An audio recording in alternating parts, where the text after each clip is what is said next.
Well, and you know, we're talking about the protests all day. I thought we'd call in my friend who is an expert on protests because she's been in so many of them, Judy Rebick. Welcome to cp24 again, Judy. Thanks. Now, good to be here. The protests, most of the protests were peaceful. There's a few in there, and there's a criminal element. Yeah. And yet we heard the representations before. People said, well, it's not going to happen. It's not going to happen. Sid Ryan said we have our marshals and we should just be allowed to go along. Yeah. But clearly that wasn't the case. Well, yeah, it was the case. I mean, they kept the big protests peaceful. But then what happened was a group of people, I'd say it was about 2,000, wanted to stay downtown and try and make the fence. Those people were not violent. Then 75 broke away from them, changed their clothes into black bloc costumes, and ran along Queen Street. They were violent. And I don't know why the police didn't stop them. I saw them go. They were really easy to stop. When they started to torch that car, there were riot police all around. They just sat and watched them do it. Now, I want to know why they didn't stop them. So your advice or your question is you thought the police should have stopped them right then and there instead of allowing them to go up Yonge Street and smash and loot? Absolutely. They didn't loot so much. They smashed all these. Why?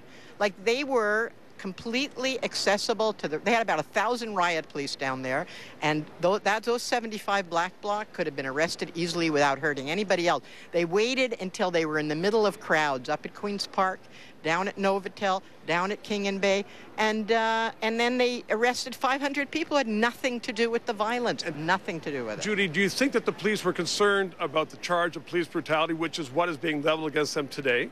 Well, I mean, if they were concerned about that, they should have arrested these people right off. I mean, if they were there jumping on I saw a video this morning of a guy jumping on a police car with 10 riot police watching him do it. Why didn't they arrest him? There was nobody around, right? So I think, I really have questions about it.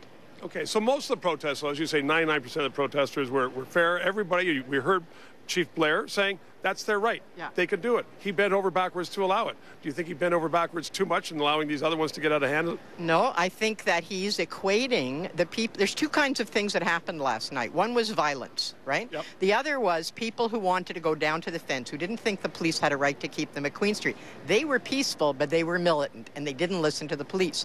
He's equating that with violence. That's not violence. And he's arrested 500 people, among whom are some of the best known and best organizers in the city who had nothing to do with the violence. But how then, okay, I hear your distinctions, but how then are the police to know between the militants who are going down to the fence when they're told not to go to the fence and the violent ones, as you say, the criminal element? How are the police to know? How can they trust those people going down to the fence when they say, well, don't worry about us, we're nonviolent? I'm not saying to trust them. I'm saying they try to block them. People push. They move back. You know, it's a process that happens, right? Right. They know how to do it. I've seen them do it many times. The police were in that process. I saw them as well. Yeah, that's right. They do it many times. But what they could have done was arrest the black bloc at the beginning before they had a chance to be part of a bigger crowd. And that's what they didn't do. And so and not only that, why didn't they put out the fire in the police car? That fire was burning for 2 hours so that all of you could get your shots. They have a water cannon. They didn't even use a fire extinguisher to put it out. Why? So I think they're spinning a story for the media. I think that's what they were doing last night. I think that was the decision they took to justify all the expense. I really do, because the story was starting to go against them. I really think that's what they were doing. You have to be very, Judy, you have to be very, very cynical to say the police let them go in order to justify the expense. Yeah, it's not that I'm cynical. I am very critical, because I did see an agent provocateur in Montebello, and I did see police overreact. Just a second, I did see police overreact in Quebec City. But no, I'm talking about last night. I wasn't sure what happened, but when I looked this morning and I saw eyewitness reports and videos of what happened, and I saw a car burning with a line of riot police watching it burn, with an individual alone who had obviously been involved in the burning and not arresting him, I have to ask some serious questions. I think you should be asking some serious questions. Well, we're asking lots of questions, and people will continue to. That individual, I understand, was arrested this morning. This morning? Why wasn't he arrested yesterday before he did more damage? I don't know, but I mean... You know, it was obvious he was there, and there were other people who were breaking windows. You got them in your shots, right? That guy was broken his car. The police were right there. There was hundreds of riot police right there. Okay, so the next time there's a demonstration, will you be an advisor to the police, tell them who's good and who's not? I'm not going to be an advisor, but they should know what they're doing. The Toronto police know what they're doing, you know.